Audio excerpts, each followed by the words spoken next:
ഗരം മസാലയുടെ റെസിപ്പിയാണ്. സാധാരണ എല്ലാ വീഡിയോയിലും ഞാൻ പറയാറുണ്ട് ഗരം മസാല ചേർക്കുന്ന കാര്യം. അതെപ്പോഴും ഇതുപോലെ വീട്ടിൽ തന്നെ ഞാൻ പൊടിച്ചെടുക്കുന്നതാണ്.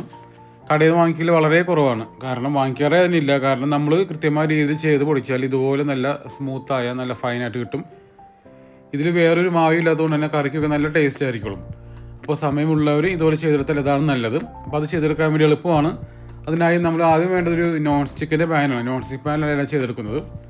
ഈ പാനിലേക്ക് ആദ്യം ചേർക്കുന്നത് പെരുജീരകമാണ്, വലിയ ജീരകമാണ്. ഇത് 150 ഗ്രാം അളവാണ്. അപ്പോൾ അതിൻ്റെ അളവനുസരിച്ചാണ് ബാക്കിയെല്ലാം ചേർക്കുന്നത്. പെരുജീരകം എപ്പോഴും കൂടി നിൽക്കണം, അതാണ് ഈ മസാലക്ക് ടേസ്റ്റ്. രണ്ടാമത് ഏലക്കായാണ്. ഏലക്കായ 25 ഗ്രാമാണ് ഏലക്കായ ചേർക്കുന്നത്.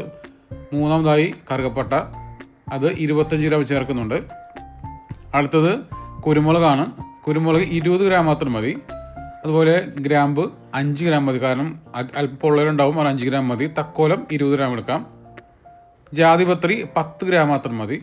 അവസാനമായി വറ്റൽമുളകാണ് 4 എടുക്കാം. ഇത്രയും സാധനങ്ങൾ മാത്രമേ ഉപയോഗിക്കുന്നുള്ളൂ. ഇനി ഇതൊരു ഫ്ലെയിം ഓൺ ചെയ്ത ശേഷം നമുക്ക് സ്റ്റൗവിലേക്ക് മാറ്റി വെക്കാം. സ്റ്റൗവിൽ വെച്ചിട്ടുണ്ട്. മീഡിയം ടു ലോ ഫ്ലെയിമിലാണ് ചെയ്തെടുക്കേണ്ടത്. നമ്മൾ പെട്ടെന്ന് ചൂടാൻ കിട്ടാൻ വേണ്ടി ഹൈ ഫ്ലെയിം വെക്കാൻ പാടില്ല. മീഡിയം ടു ലോ ഫ്ലെയിം, പറ്റുമെങ്കിൽ ലോ ഫ്ലെയിം ചെയ്ത് തന്നെ ചെയ്തെടുക്കുക. ഇതിൻ്റെ അളവെന്ന് പറയുന്നത് അതായത് ചൂടിൻ്റെ അളവെന്ന് പറയുന്നത് നമ്മളിതുപോലെ കൈ ഉപയോഗിച്ചൊക്കെ തൊട്ട് കഴിഞ്ഞാൽ നമുക്കതിൻ്റെ ചൂട് പിടിച്ച് നിൽക്കാൻ പറ്റരുത്, അതാണ് അളവ്. ഇതിപ്പോൾ നന്നായിട്ട് മിക്സ് ചെയ്തിട്ടുണ്ട്, ഒന്ന് പൊടിച്ച് കൊടുത്തിട്ടുണ്ടതാണ്. ഒന്ന് തൊട്ട് കഴിയുമ്പോൾ നമുക്ക് എനിക്കത് പിടിച്ചൊക്കെ പറ്റുന്നുണ്ട്. ചൂടുണ്ടെങ്കിലും അത് നമുക്ക് ഹോൾഡ് ചെയ്യാൻ പറ്റുന്നുണ്ട്. അതല്ല, നമ്മളിങ്ങനെ കൈ വെച്ച് തൊട്ട് കഴിഞ്ഞാൽ നമുക്ക് അത് പറ്റരുത്. ഇതിപ്പോൾ ഏകദേശം പിന്നെ പിടിച്ചേക്കാൻ പറ്റുന്നുണ്ട്. ഒന്നും കൂടി ചൂടാവരട്ടെ. ഇതിപ്പോൾ എനിക്ക് നല്ല ചൂട്, കൈക്ക് നല്ല ചൂട് വരുന്നുണ്ട്. ഇതുപോലെ ചൂടാകുമ്പോൾ നമുക്കത് മിക്സിയിലേക്ക് മാറ്റണം. മിക്സിയിൽ ഇതുപോലെ ഇട്ടതിന് ശേഷം അധികം ചൂടോടെ കുറച്ചുകൂടി ചൂടാറിയതിന് ശേഷം മാത്രം, ഒട്ടും ചൂടാറിയ തണുപ്പ് വേണ്ട, ചൂട് അല്പം മാറിയതിന് ശേഷം ഇളം ചൂടോട് കൂടി തന്നെ ഇത് പൊടിച്ചെടുക്കാം. ഇത് പൊടിക്കുമ്പോൾ തന്നെ നല്ലൊരു പ്രത്യേക മണം നമുക്ക് മുറിയിലൊക്കെ ഉണ്ടാവും. കാരണം ഇതിൽ വേറെ ഒന്നും എക്സ്ട്രാ ചേർത്തിട്ടില്ല, നാച്ചുറൽ സാധനം മാത്രമേ ഉള്ളൂ.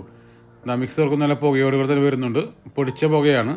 ഇത് പ്ലേറ്റിലേക്ക് മാറ്റി കഴിഞ്ഞാൽ ചൂടാറിന് ശേഷം ഇതിങ്ങനെ വെക്കുമ്പോൾ തന്നെ നല്ല മണമാണ്. അപ്പോൾ എല്ലാവരും ഈ ഗരം മസാല വീഡിയോ ചെയ്ത് നോക്കുക, തീർച്ചയായും ഇഷ്ടപ്പെടും.